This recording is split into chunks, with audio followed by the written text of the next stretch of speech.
This is Gejo, and I'm here to talk about the Common Law Admission Test, or the CLAT. And I'm going to give you a slightly different perspective about the test.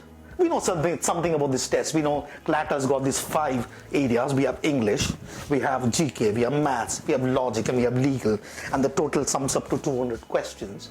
But there is something different in all these type of questions. Now, what we normally think is that GK is different from logic is different from maths, so I need to have a separate study plan for each of these things. But there is one other way of looking at the type of questions.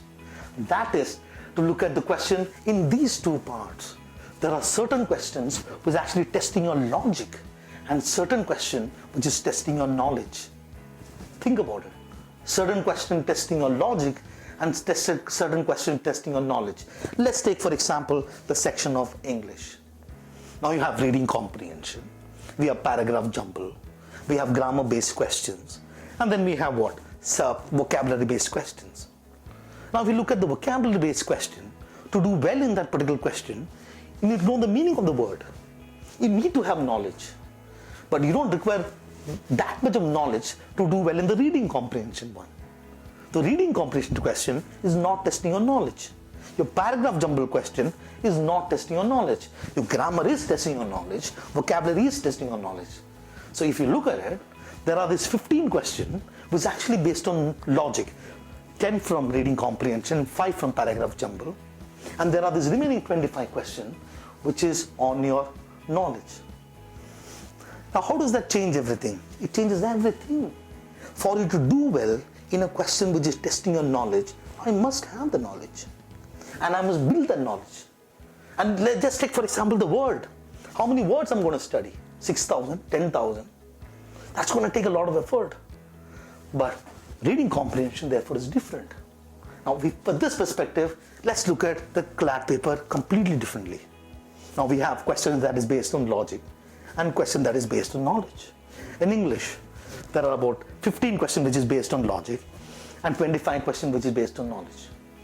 And GK, everything is knowledge. So you have to push the 50 there. In maths, I don't know how to divide maths with the logic. I believe that all the 20 are logic, but some would say no.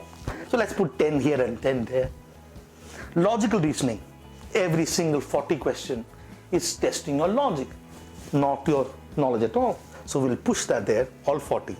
And you have legal reasoning or legal aptitude section. In legal aptitude section, legal knowledge test your knowledge, but the fact principle question test your logic.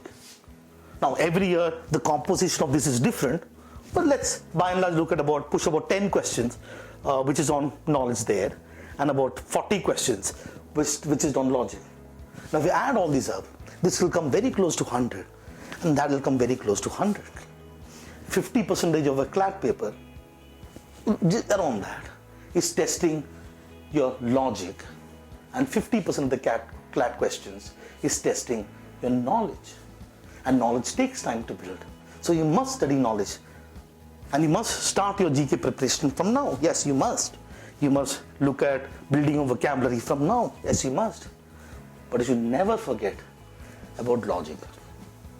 And I know some of you who have opened the math books and looked at chapter number 1 and went, I'll do it later. I know that there are some of you who's had this trouble with certain kind of logical reasoning question and said, I'm not going to do it. And I don't know how many of you actually sat there and said, look, paragraph jumble, I'm going to solve some 150 paragraph jumble question and nail it. I'm going to solve some 100 reading comprehension passages and nail it. We are forgetting about this complete 100 questions which is based on logic. If from the logic based questions, if we can get 90 of them right, from the knowledge, all we need is to get a score of 50 out of 100 to get the score of 140, and that you will get. So today, please don't ignore these logic based questions. September, October, November, in these 3 months, ladies and gentlemen, nail it completely. And you must come back and say, look, if somebody gives me 100 questions, 100 logic-based questions, I'm getting 90. And that's what you should do. Knowledge you will build. You'll spend your time and build. But remember to focus on this logic-based question as well. That's me signing off. Thank you. Have a great CLAT. Bye. Career Launcher. Make your parents explode with joy.